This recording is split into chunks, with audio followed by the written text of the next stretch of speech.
There was no smoking gun in the ruins of the junk flood defense that was built around New Orleans. Problems like this are systemic. They are cultural. All it takes is flexible ethics, getting along by going along, truckling to federal officials in order to keep those big grants flowing. The admin types gunning for Ivor are exactly of a piece with the boys who sank sheet pilings into unstable soils, overlooked decades of subsidence, ate fancy lunches when they were supposed to be out inspecting the ring levee.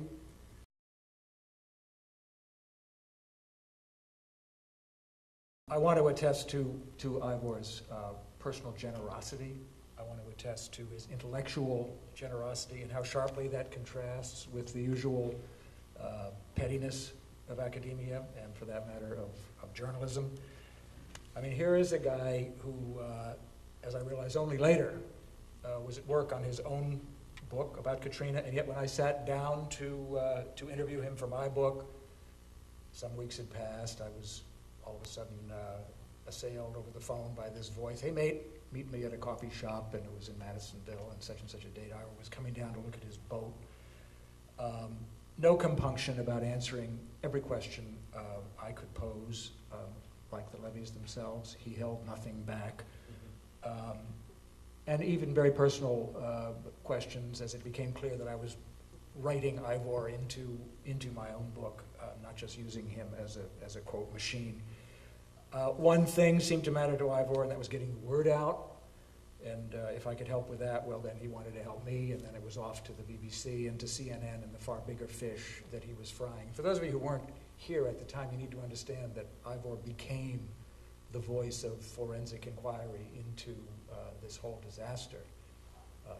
Unbelievable amounts of demand on his time for the expertise and his ability to communicate that expertise to a wider audience.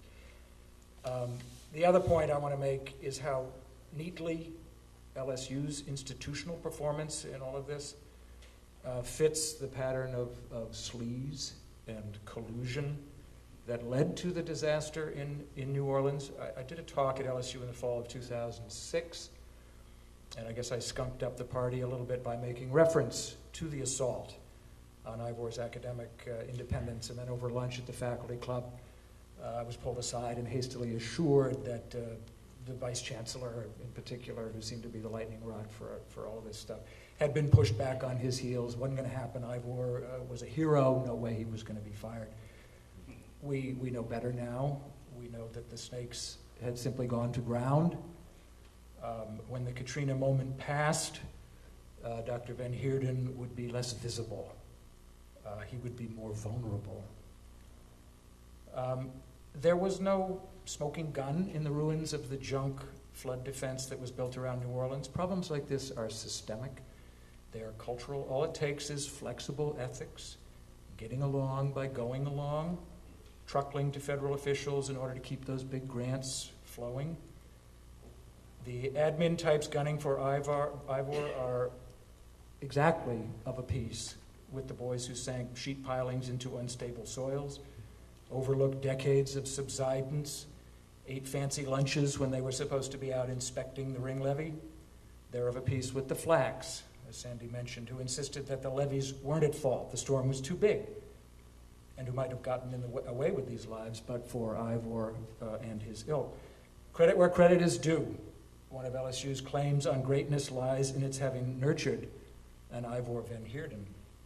He is probably the most significant public intellectual at LSU, certainly the most high profile since Robert Penn Warren back in the 30s. The maneuvering to sabotage his career is sad and it is disgusting. It's also a breathtaking betrayal, and this is what really blows my mind, a breathtaking betrayal of the first-rate university LSU has been trying to become. I have no doubt that heads should roll. The fact that Ivor's is the head that seems to be rolling is the height of irony.